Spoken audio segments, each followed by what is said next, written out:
Hello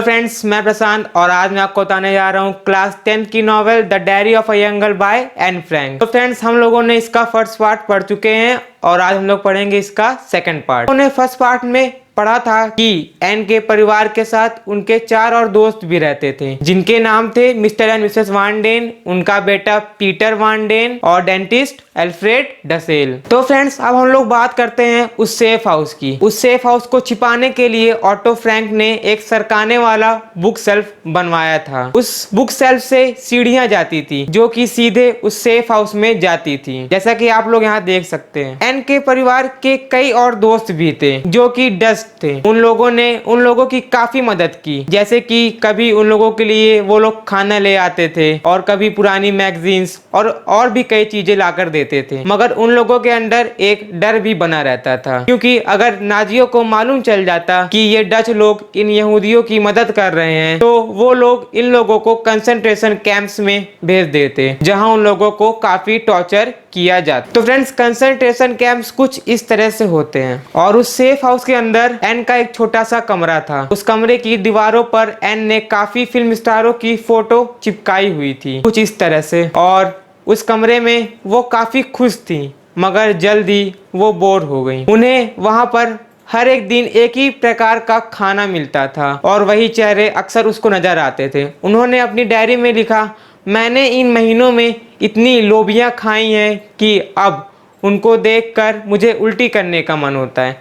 तो friends, जो यहाँ पे लोबिया वर्ड का यूज़ हुआ है, ये एक प्रकार का राजमा होता है, जैसे कि आप यहाँ लोग देख सकते हैं। और फिर एन अपनी डायरी में लिखती हैं, अक्सर उस घर में एक ही चेहरे नजर आते हैं, वही लोग जो अक्सर आपस में लड़ते और झगड़ते रहते हैं। और कभी कभी रात में बड़े बड़े चूहों की भागने की आवाज आती है, और कभी तो नीचे गोदाम में से चोरों की आवाजें भी आती हैं, जो वहाँ रखे हुए माल को चुरा रहे होते हैं। और वहां पे बॉम्ब्स, गन्स और सायरन की आवाजें तो आम बात थी, क्योंकि वर्ल्ड वॉर चल रहा था और उस टाइम इन सभी चीजों की आवाजें आना तो आम ही बात होती है। और फिर किसी तरह से 18 महीने वहां पर रहने के बाद एन अपनी डायरी में लिखती हैं कि अब मुझे हर चीजों की इच्छा हो रही है, आज़ादी की, बातें करने की और अपने दोस्तों से मिलने की। यही सब बातें सोच सोच कर उन्हें रोना आ जाता है। और वो ये बात जानती थी कि वो काफ़ी खुश नसीब हैं,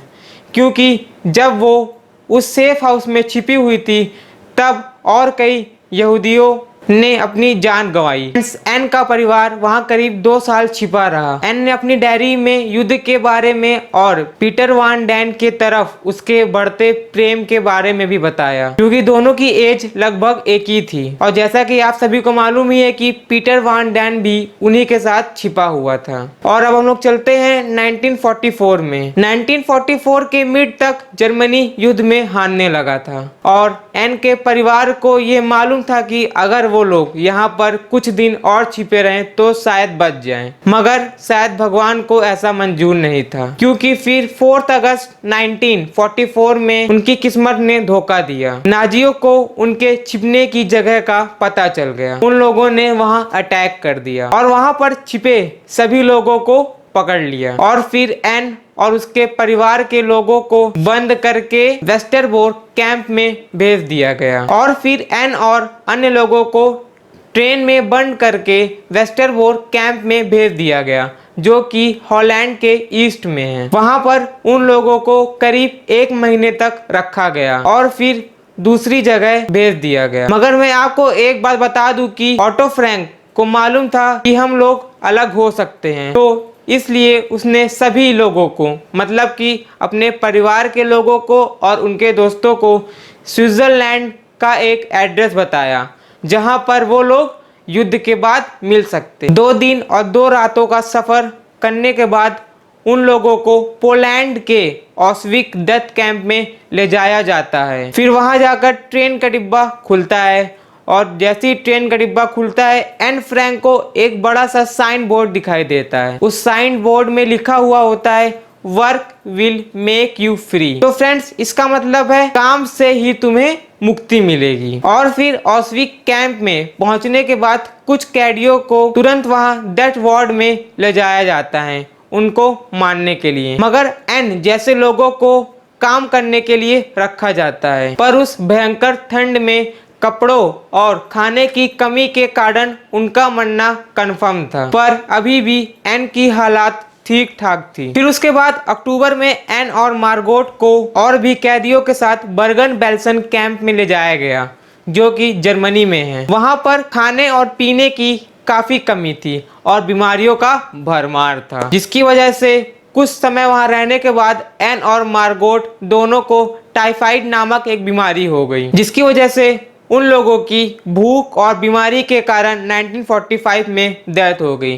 पहले मार्गोट की डेथ हुई, उसके बाद एन फ्रैंक की। जब एन फ्रैंक 15 साल की थी तब उनकी डेथ हुई। हम लोग ये भी कह सकते हैं कि उनकी लाइफ लाइन सिर्फ 15 साल की ही थी। तो फ्रेंड्स अब हम लोग चलते हैं 8 मई 1945 में, जब यूरोप में सेकेंड वर्ल्ड वॉर का एंड हुआ। इस वर्ल्ड वॉर में करीब 60 लाख यहूदियों को मारा गया, जिसमें से 15 लाख बच्चे थे। और हॉलैंड में रह रहे 1,20,000 यहूदियों में से केवल 14,000 ही जिंदा बचे। और मैं आपको बता दूं कि जो लोग उस सेफ हाउस में छिपे हुए थे, उन 8 लोगों में से सिर्फ ऑटो फ्रैंक ही जिंदा बच पाए। और नाजियों ने यहूदियों के साथ साथ और भी लोगों को काफी नुकसान पहुंचाया। और फिर कुछ समय बाद ऑटो फ्रैंक वापस एम्स्टर्डम गए।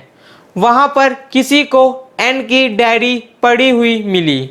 उसने उस डायरी को ले जाकर ऑटो फ्रैंक को दिया। फिर 1947 में एन फ्रैंक की डायरी पहली बार पब्लिश हुई। अब उस डायरी को करीब 50 से ज्यादा लैंग्वेजेस में लिखा जा चुका है और करीब लाखों करोड़ लोगों ने उस डायरी को अब तक पढ़ चुके हैं। लोगों को उनकी डायरी पढ़ने के बाद मालूम चलता है कि वर्ल्ड वॉर में लाइफ कैसी होगी और लोगों को कितनी तकलीफ हुई होगी। हम लोगों को उस वॉर के बारे में और उस वॉर में मरने वाले बेगुनाह लोगों के बारे में जानना अब भी मुश्किल है। आखिर क्यों इन बेगुनाह लोगों को मारा जाता था। पर एन की डायरी पढ़ने के बाद ये मालूम चल जाता है कि लोगों को उस वर्ल्ड वॉर में कितनी तकलीफ हुई थी और एक लड़की की लाइफ कैसी हो सकती है उस वर्ल्ड वॉर में, हमको ये भी मालूम चलता है। पर एन फ्रैंक की डायरी पढ़ने के बाद हमको उस युद्ध के बारे में और उस युद्ध में मरने वाले बेगुनाह लोगों के बारे में मालूम चलता है। उन लोगों की तकलीफ और एक लड़की पर इस युद्ध का प्रभाव किस तरह पड़ता है, हम इस डायरी को पढ़ के अच्छे से समझ सकते हैं। और हम लोग इसमें ये भी जान सकते हैं कि एन फ्रैंक की लाइफ कैसे थी और कैसे चल रही। तो फ्रेंड्स ये स्टोरी यहीं पर खत्म होती है। अब हम लोग मिलेंगे अपनी नेक्स्ट स्टोरी में नेक्स्ट वीडियो के साथ। तब तक के लिए बाय।